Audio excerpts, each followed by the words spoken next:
How many of you know about Sahiyo? Anyone here? You're all from Mumbai. Some of you would have heard of it. I see Harish's hand going up. And there are other hands going up, lots of hands going up. This is a campaign by a group of incredible women who decided to break the silence around what's called female genital cutting in their community, in the Bohra community. And frankly, when these stories and these first-person accounts first started emerging, even somebody like me, I was not even aware that this was happening. I used to think of this as something that happened in other continents, in other countries. I had no idea that this happened here. And suddenly what started with one person's first-person account actually became a cascade of first-person accounts of some really disturbing stories. And we got to know that this is a practice that actually persists. Now, I want to clarify that this is not about any one faith. This is not pitting one faith against the other. I've always believed that the religious orthodoxies of all faiths militate against the rights of women. I want to underline that, so there's no confusion. We're not sitting in judgment on religions here or communities. But we are, just as we talk about other orthodox practices, shining a light actually on the courage of the women in the Bohra community who have broken their silence on this. So I would first like to call on stage, opening doors for women of their community, Insia Dariwala of Sahiyo. May I call you on stage, and let's have a big round of applause for her. Insia Dariwala. Insia. Come. And talking with her, is it okay to name them? Is it okay to name them? Yeah. Zahra and Mubaraka, with their consent, I am naming them, two survivors of female genital cutting who are going to talk about what happened to them. Let's have you walk on. Zahra and Mubaraka. Oops. And in the very able hands of veteran journalist, columnist, an outspoken opinion maker herself, one of my very favorite people, the amazing Malavika Sangghvi. Can we bring you out? Let's have a big round of applause, and I will leave it in Malavika's able hands. We do apologize if we had to swap the panels around. Thank you for your patience and understanding.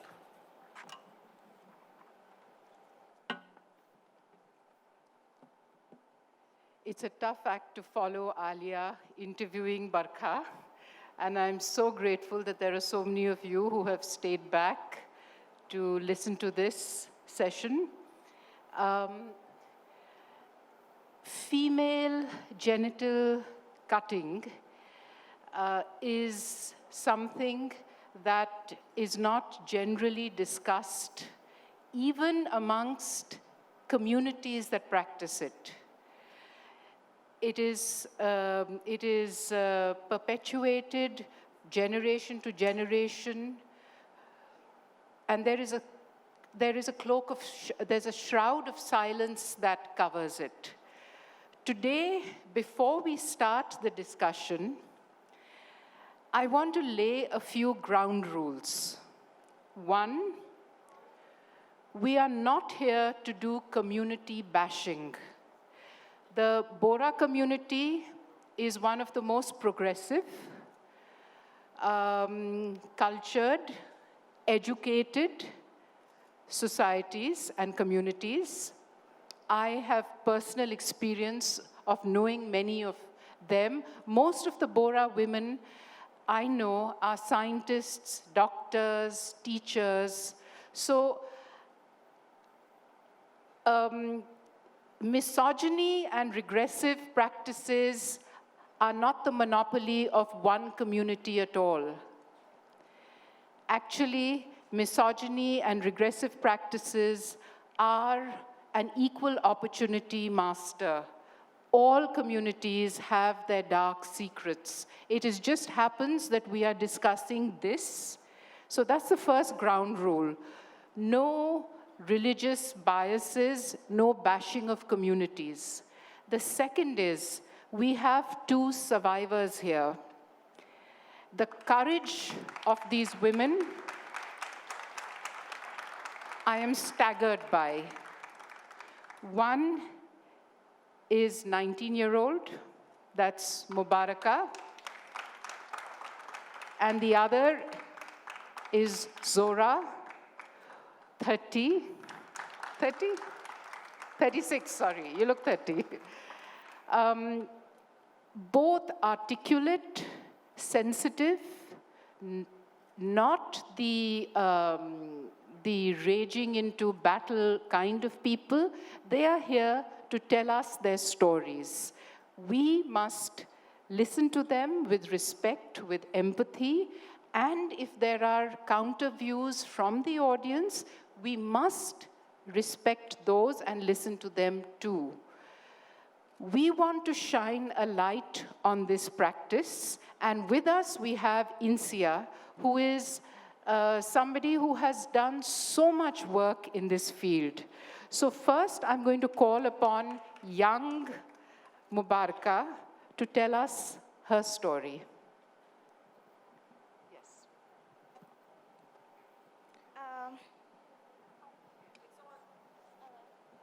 It's on. That mic's also on. Yeah? Hi, I am Mubaraka, and today I'm going to be talking about my Khatna story. So, I was of age 7 when my grandmother told me that we're going out to get chocolates and, we're just going to have fun, and she wants to take me along with her. And she was lying to me. I was lied to and taken to a dark, dingy building with a really dimly lit room. And there was a lady waiting there for us. So once we reach there, she tells me to sit down, lie down and spread my legs. And I was just 7, right? This happens to most of us when we're 7 years old, and it's kind of strange for a kid to do that. But obviously my consent wasn't taken into account. So yeah, my grandmother was there and she was watching. She was just there and she was watching while this lady told me to lie down and spread my legs. She took off my panties and then she told me to not worry and that it wouldn't pain. Just stay still and do not worry. That wouldn't hurt and it would get over really soon. And then it happened.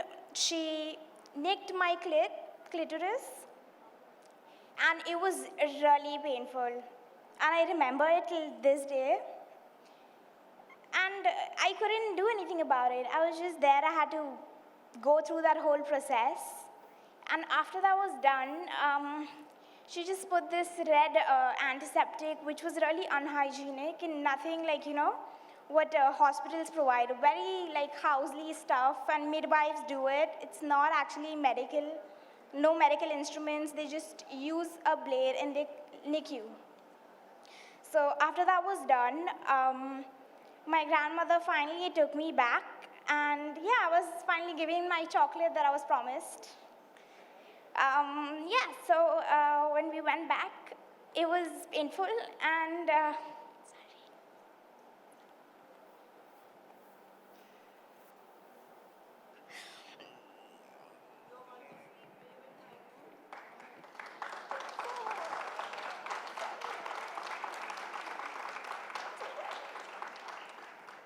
okay. This is the first time she's talking about it to a live audience, and this is amazing, and she's waited all day to tell this story, and let's give her. Oh, thank you. I was looking at that. Okay. So, yeah, then I was taken back home. And for 2 days, I had vaginal pain when I would urinate. I was really sore. It was different, it was painful, and something which nobody ever talks to you about. Yeah, so when I went back home as well, they just told me to forget about it and move on, which was very difficult for me to do, but I did it. And yeah, eventually they just don't talk about it, and that's how you forget. Yep. How did you know? Did you discuss this with other people? How did you then come out and talk about it? How many years ago did you do that? Actually found out last year that I was a survivor, and even about Khatna. So a lot of people in our community started talking about Khatna, and how people think, some of them were against it and some of them were with it. And I was like, what is that? And does that even happen? And have I like been through it? So I did my own research, I watched a few videos, and then eventually the memory just came to me. It was shocking. It's like nobody ever tells you anything. I found out on my own, and it was really... Did you speak to your grandmother or your parents about the experience then? I did. After I came to know, I asked them why they did it. And most of them said that they weren't even educated about it. They just said it's something which is done. It's a fariza, something which is very necessary, something which you have to do in your lifetime. And the reason was also that, you know, it's just because we're women of the community, and it is like, it's a religious thing which we need to do. It's a done thing. It's a Yeah. ritualistic rites You of have passage. to do it. There's no other way. Okay, we will come back to Mubaraka. Thank you. Thank you. Amazing. I want now to call upon Zahra, who will tell us from her point of view how she experienced Khatna, and then how she's lived with it and the impact it's had on her life. Zahra, all over to you. Hi, I'm Zahra, and I grew up in Bhindi Bazaar, which is the heart of the community in Mumbai. And my mother, when I was 7, she took me to my neighbor's house. My cousin was over as well. And she took both of us, and she told us that there's this thing that's going to happen, and this auntie is going to come, and it's almost like an injection. Just bear the pain, and it'll get better. And it was my mother who said that. With complete blind trust, obviously, I went and got it done. And my story is not the same as every other kind of story. I know every Khatna story is different. I did not really remember the pain that much. I remember when it was done. I did not remember the pain that much. I got over it pretty quickly. When I was married, though, I remember, you know, in a traditional sense, I had my first night, and it was extreme, extreme pain. And I spoke to my friends, because you can't speak to your own mother about it, right? So I spoke to my friends, and my friends were all from our community as well. And they said, yeah, it's difficult. It's not easy. It doesn't happen. Like, even after 5 years, I can't do it. So I thought that was normal. And my husband also, to some degree, accepted that maybe it's normal. And we lived like that, and we continued like that, but slowly and steadily, there was a strain that was building in our relationship, because we could not be intimate. Despite that, I had a child, because, I mean, that doesn't take much. But, after my child especially, my relationship got really difficult. And, you know, we were the perfect kind of a couple on the face. We are friends, and we really are made for each other. And my husband has actually given his consent to talk about the story as well, and he's very supportive. So, I mean, I was lucky in getting a great husband. But the strain was really telling. It was building up. It was getting very difficult to go through this. And then I started to read up. I started to research on what is it that's, you know, leading to this kind of a life for me. And I came across this condition that is triggered by, a neurological, like a nerve system, something that happens, maybe it's happened in your childhood. And I read other stories of other girls who had Khatna, and that was the first time I realized that is what has happened. And obviously, when you talk to other friends who are non-Bohras, you realize that there is a difference, and, you know, that they're not complaining about the same thing that my Bohra friends were. But at that point of time, I realized that I was suffering from something that my mother had thought was a ritual that was supposed to be done at 7. A time when I trusted her so implicitly, that is when she did this to me, which is now, you know, causing this in my married life. Like, which mother would do this? And there was this complete feeling of betrayal for my mother, that why did you do this? I went and asked her, Mom, why did you have to do this? And she said, it's to keep the girl pure. And I did not know what to say, obviously. I still, I don't know how to counter that argument. I don't know what purity means. But my husband and I have worked through our problems. We've both tried to work through it. My husband has been extremely patient, but he has also suffered through this. Whatever my mom did to me, my husband has also suffered, so have I. So that's just my story. So, thank you, Zahra. And thanks for your husband. I mean, what a great guy to be supportive and to be with you through, to work things out with you. But obviously, the scars that Khatna leaves are physical, because there's great risk. Often it's not done in hygienic situations. The second is emotional, and the third is sexual. 3 ways that a woman can feel wounded and betrayed and damaged. But we do not want to in any way belittle these survivors, because even the words we speak should not take away from their courage of facing this. I want to bring Insia into the discussion. Insia, as you know, runs Sahiyo and has done enormous work in advocacy, in outreach. Tell us why you got involved with this issue. Thank you, Malavika. Before I answer your question, I would like to point out that Sahiyo is not just run by me, but Sahiyo is run by 5 of us, and the other co-founders right there, Arifa Johri. And we have Would you like to stand up? Yeah, that's my other co-founder. And we are 5 of us, and I think whatever and wherever we have reached in the past 3 years, it's because of the efforts of all the 5, yes.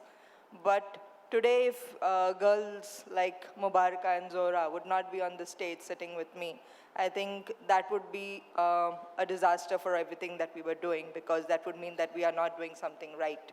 So I'm very grateful that they have put their trust and faith in us, and realize that we are not here to antagonize a community.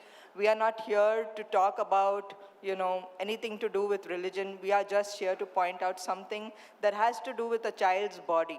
I mean, I work in the space of child rights. I also work on child sexual abuse. For me, this is a blatant child rights issue. And I think all of you sitting here today should look at it as that. Do away with whatever religious biases you have, because that's not something we need for this issue. Malavika, I'm sorry, I forgot your question. No. Why did you get into the... Why? Yes, into Sahiyo and the activism. So the why is a very long story. I mean, I have, again, like everybody else in the community, we don't really talk about this issue, right? We don't talk about this ritual that's been done on every girl in the family. I had seen my sister go through it, but I was too young. I was only 5 when she was cut. So I don't really remember what happened to her at that time. It's only when we grew up, when we started having conversations. You escaped it through... I escaped it because she had a botched circumcision. And my mother put her foot down and did not want me to go through that. So that's the only reason why I escaped it. But I carried a lot of guilt because she went through it and I didn't. And because we were so close, guilt. Yes, it was a survivor's guilt, which made me write a story called The Uncut. And the reason for that was, I now realize that not being cut also has its drawbacks. So it's like a rite of passage. You're damned if you do it, and you're damned if you don't do it. And I'm a filmmaker. So my only outlet was to write stories and, see that it comes to light and maybe somebody will become aware of this issue. So I was writing a story on this. I wrote a film called The Good Girl. Mm-hmm. And it was about what happens to a girl who goes through the practice herself, but then doesn't want her daughter to go through it. And in that journey, I came across Arifa, because Arifa was at that time the first person who had spoken about this issue. Then I came across the other girls in my collective, and that's how Sahiyo was born. So give us some statistics. How many women in India do you think have had khatna and who are alive right now? See, I would not be able to tell how many in the community, but Sahiyo did do the first ever online survey. And through that survey, we had 17 countries, Bohras living in 17 different countries participate.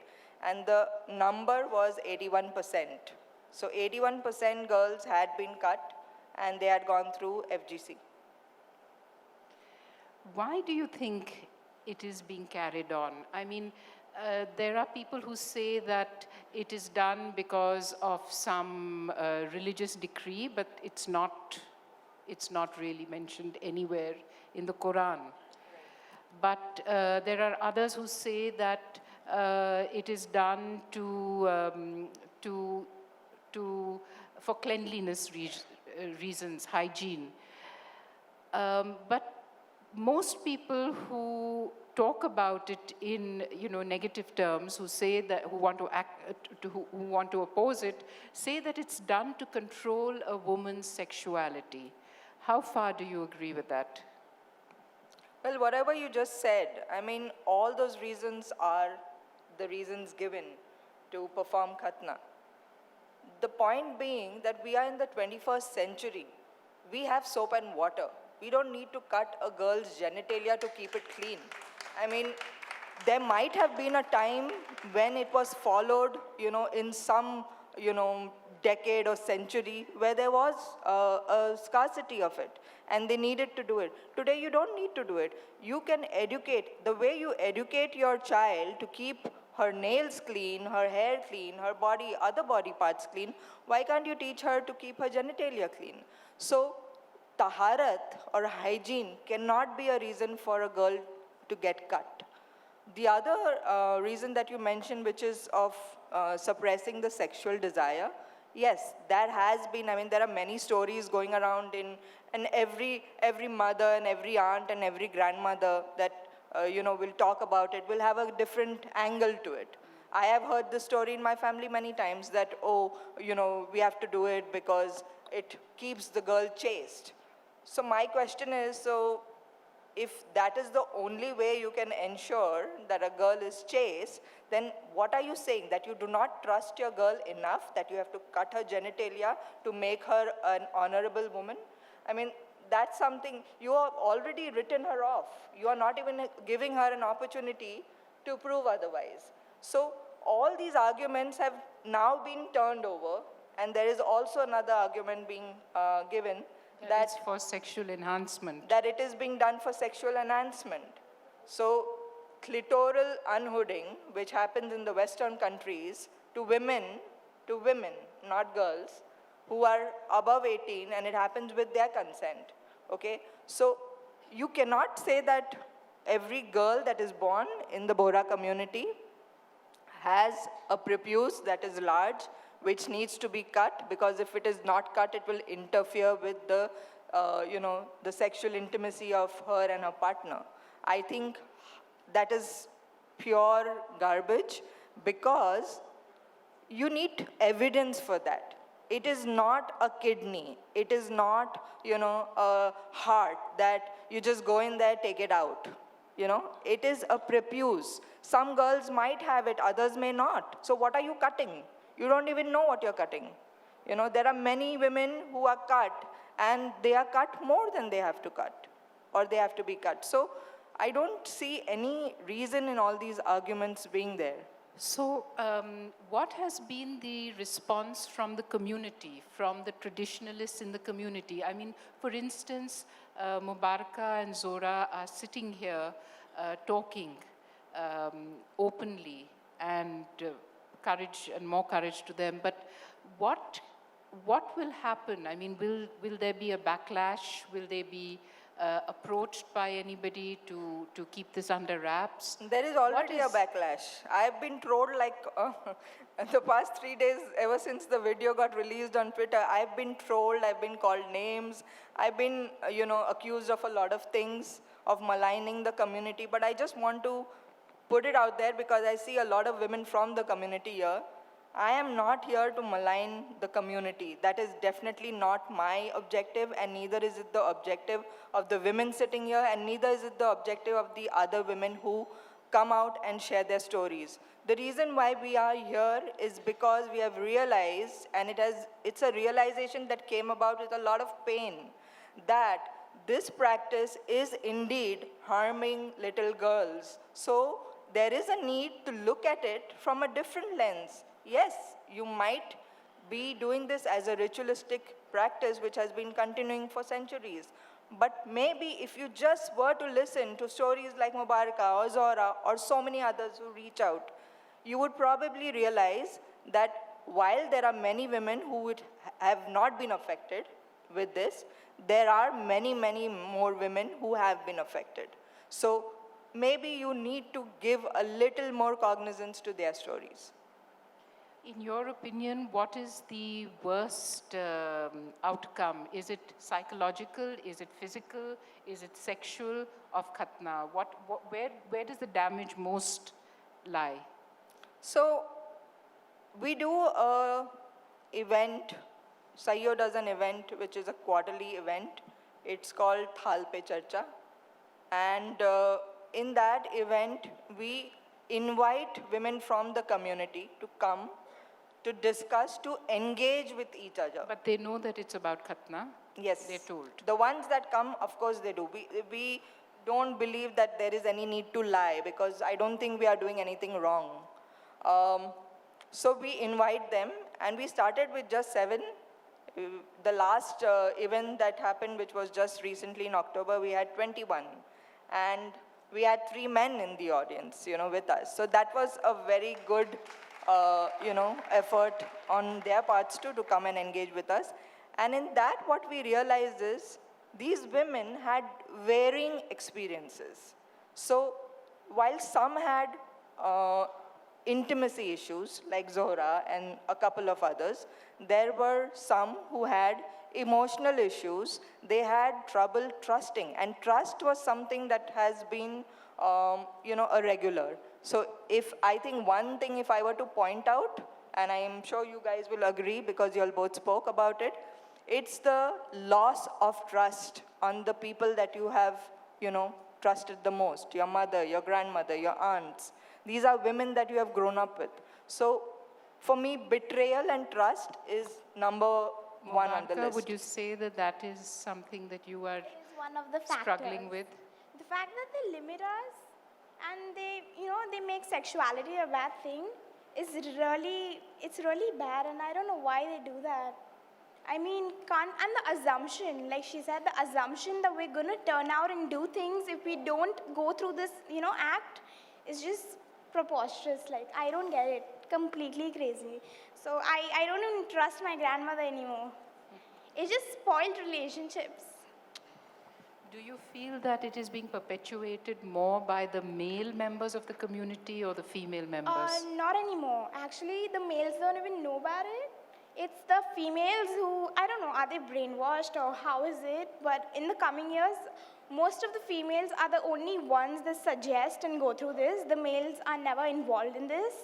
They don't even know about it. None of them are spoken to about it. Like I said, it's quite hidden and it's a secret.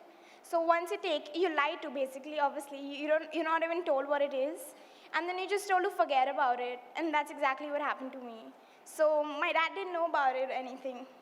And nobody does. Like, even like my guy friends, they don't even know about it. Now we're talking about it. Guy friends in the community. Yeah. So yeah, now we're talking about it. That's how we know. But like a few years ago, nobody spoke about it. It was very hidden. Cannot talk about it, something like that. What would you say, Zahra, that this is being perpetuated from woman to woman down generations?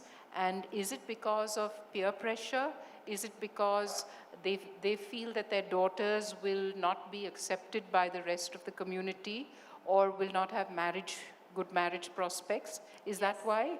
Yes, yes, all of that. The peer pressure is very true, actually, because, I mean, they constantly ask, as soon as the daughter turns 7, there are whispers and there's like questioning that's happening. Is it done for her? I mean, they have a code name, are her ears pierced? And that's when they say that. Ears pierced, that's the code name for. And when they say that, they are asking whether your daughter has been cut. And there is a real fear that if you say no, that she's not been cut, then she's going to be ostracized, she's going to not find the correct match, people will not marry her. And if, something happens, like if she runs away with a boy, then that was because she wasn't cut, obviously. So those kind of peer pressures are there. And then there are also cases where mothers want to protect their children. They know, they are educated about the harms, and they still lie. They say that, yes, we were cut. So, the peer pressure is very real. No, so you have mothers who protect their kids from Katna, but then have to lie to the community that they are cut? Yes.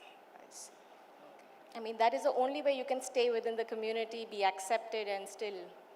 I just want to play devil's advocate here and look at it from another perspective, which is that boys do get circumcised. Insia, maybe you would be best able to answer this question. Why aren't we shining a light on that also? What is the difference here? So, again, coming from a child rights space, I think it's bad for both. I think both the genitals should not be touched. But at the same time, there's a lot of evidence by WHO that has generated over the years that there is a very obvious damage to a woman because of her genitalia being cut. I don't believe there is any evidence out there that says that a male circumcision has been harmful. Secondly, there have been many girls who have come out and spoken about how it has damaged. Today, if I think a male comes out and says that, yes, male circumcision has damaged me, we'll fight for them too. Or they can start their own movement and they can fight. I don't think that should ever be the bone of contention over here. Within the community, I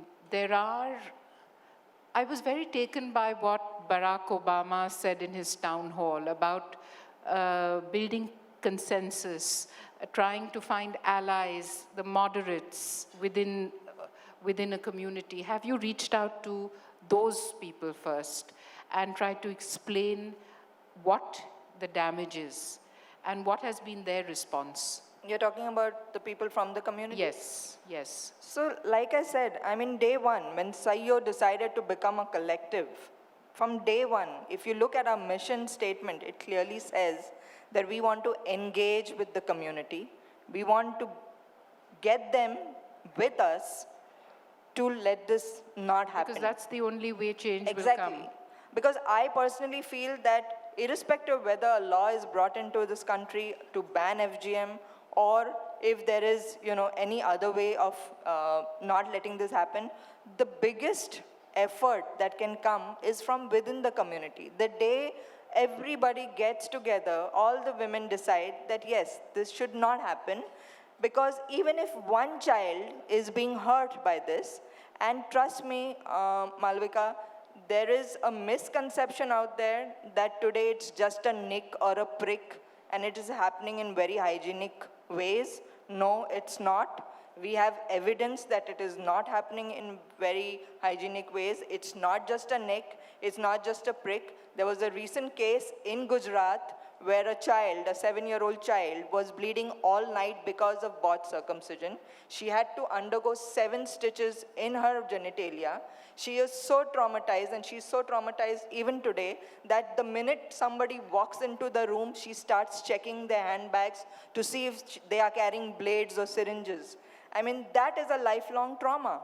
So we are not talking about people who have been cut 20 and 30 years ago. We are talking about children who are being cut today.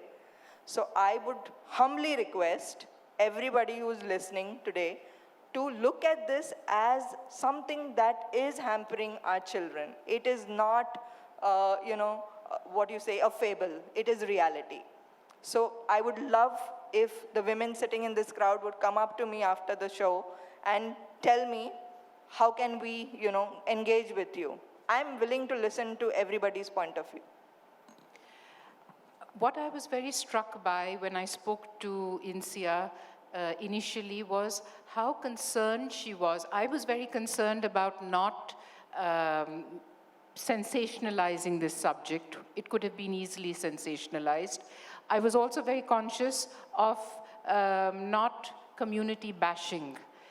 And I also wanted there to be a dialogue. But maybe Zahra can talk about this. How do you think we can prevent further khatnas from happening, in your opinion? You have a child. I know that you will be never putting her through this. What about the other mothers in your circle? Would you be talking to them openly about this? I would love to, as long as there is, there is a silent ear that is willing to engage and listen. The issue is that I can say that education will solve the problem, but obviously among the Bohras, we have a lot of one of the most women. educated communities. We are a very educated community. We are postgraduates and graduates. Most women are working. There are many women holding professional jobs. So it's not that education is a problem. I think what we're trying to do here by our storytelling is to just bring this out there, that this is what I have felt after going through this and after going through the impacts. And this is how the feeling of betrayal that I felt towards my mother. And maybe if there are other mothers who can empathize with my story and not repeat the same mistake. And I don't know, it may be a 10% chance for something like my story to happen, but a 10% chance for your child, for something this bad, for her future relationship to be destroyed, is a very big chance. And if I were in a mother's place, I would never do this for any ritual. And that's all that I can plead with all mothers. Insia, people who defend the perpetuation of this practice say that actually it has been miscommunicated. It is really not mutilation, like practiced in other communities, perhaps outside India. It is just a nick. Can you give us a little more knowledge about the types of cutting, mutilation in this area? There's a type 1, type 2, type 3, and what is the most prevalent in our country? Okay, so there are 4 types of female genital mutilation. Okay, what happens in India is not mutilation. In that sense, yes, I do agree. We always refrain from using the word mutilation. Unfortunately, when the video went out, it said female genital mutilation, but that was not something that was intended. Okay, it is female genital cutting, it's female genital circumcision. That's what happens in the communities of India.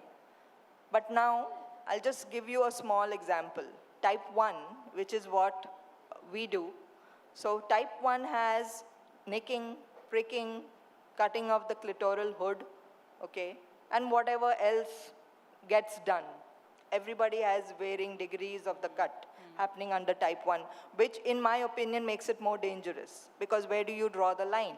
I mean, how do you know what is getting cut when a child is kicking, screaming, and you are holding her down? There is no child that's just going to lay there and say, okay, fine, I'm okay with being cut, right? So something can go wrong over here.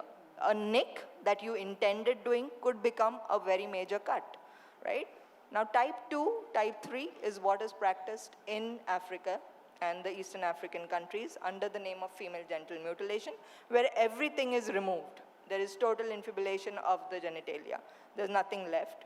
So type 1, type 4 is where all of the other practices fall under. And this also, type 4, includes stitching up the area? Type 2 and type 3, yes. The stitching okay. up, yeah. But again, that's in the African context that we are talking. Unfortunately, up until now, there was never a mention of what was happening in the Asian community. And I want to just point out to you guys that it is not just happening in India, it is happening in Indonesia, it's happening in Malaysia, it's happening in Sri Lanka, it's a diaspora Within the same community. Yes, same community, and until recently, we have discovered, I mean, Arifa had gone to Kerala and investigated a mail that we had got, which said that there is cutting happening in a sect of the Muslim community of Kozhikode. And there is proof, there was evidence, the media picked it up, and there's a report that has been put out there that this is also happening now in this community. There are also rumors that it is happening now in Nagaland. In Nagaland. Yes, we have still not substantiated the news, but this is what I mean. So it's not just a community problem anymore. It's a problem pan-India, and it needs to be looked at from the lens of child issues and not a religious issue, not a Bohra issue, not a Muslim issue, period. And yet, with all the horrors we hear about unhygienic, conditions, etc., you and Sahiyo do not believe that it should be medicalized, because that in itself will then perpetuate it further. Can you tell us about why you are opposed to at least getting it done in hygienic circumstances? Because it would still be wrong. I mean, how can you medicalize a non-medical process? It's a non-medical procedure. This does not come. It's still a crime. It's like saying, I will sedate you and then cut your hand off. It's still a crime, right?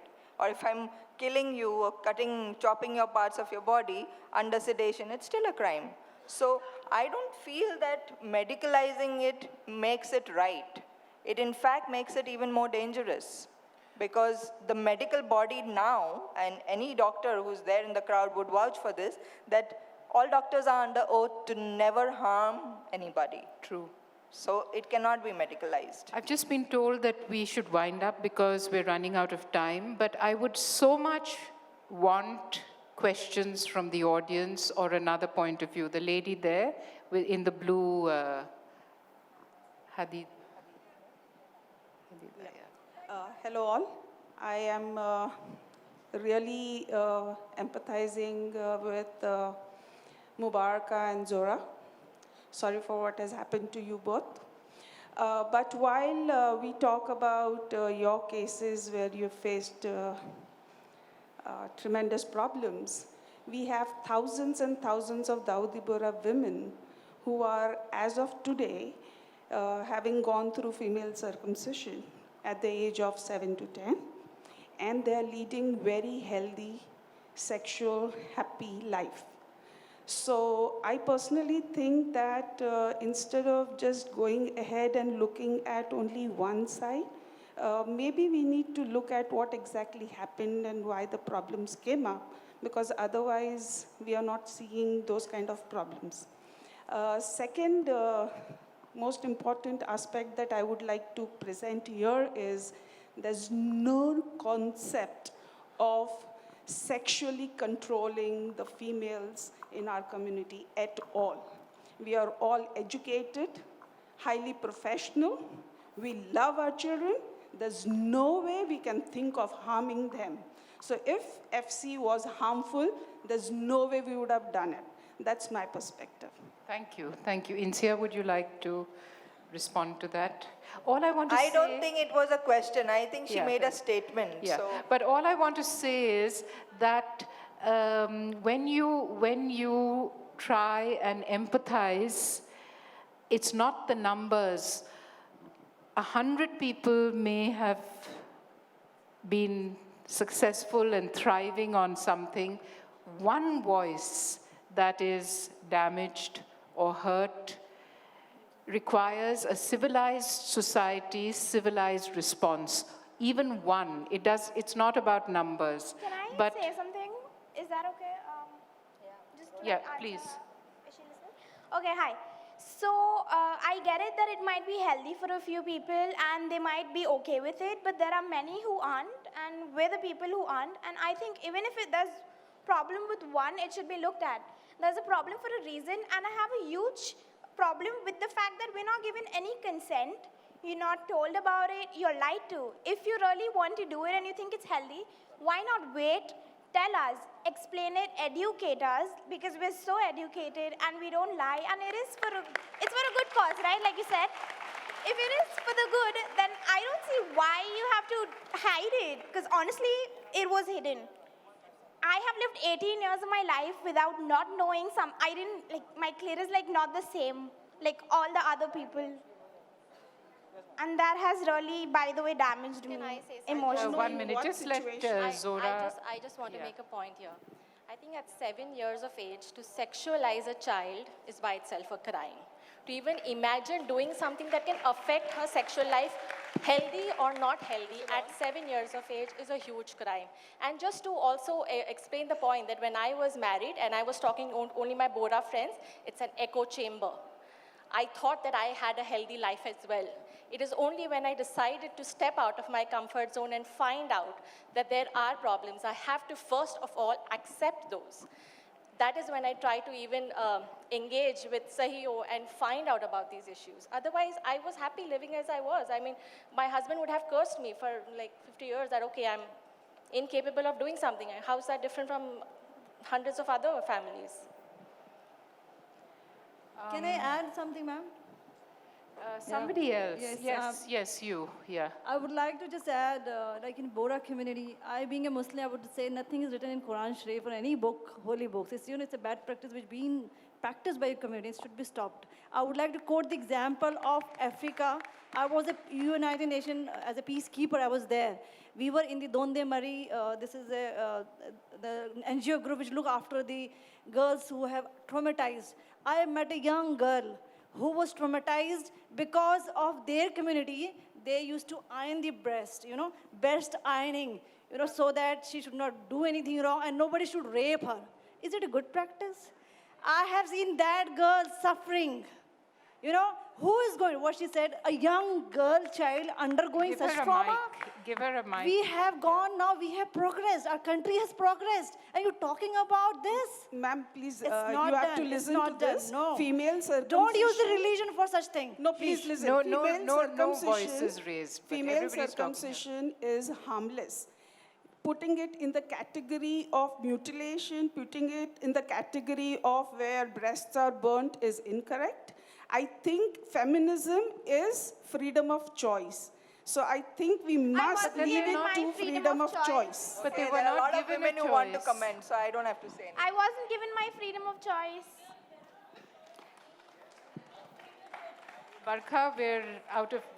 I think we need Barkha now to come Okay, in now, and. I'm sorry I was resisting doing this, but we have to stop quarreling over something that is about a universal human right. We already said in the beginning that this was not about community bashing.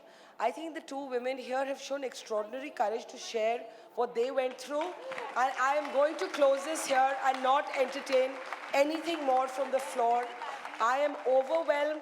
I have sat in the front row and there was not a dry eye in this audience today. So for me, these three women are absolutely heroes, and this is not about the judgment of any religion.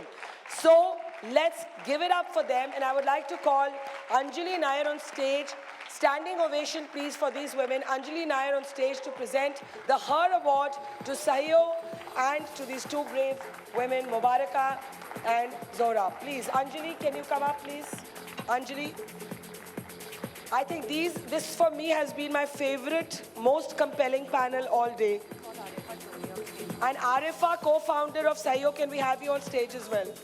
Arifa, come up, please. Arifa, come up, come up, come up, come up, come up. Come up, let's give it up for these wonderful women. Let's give it up for them. And especially for this wonderful, wonderful, wonderful girl. And Malavika, thank you for handling it with such sensitivity. I think it was the most difficult panel to do, and only you could have done it. Thank you. Thank you. Big round of applause for them.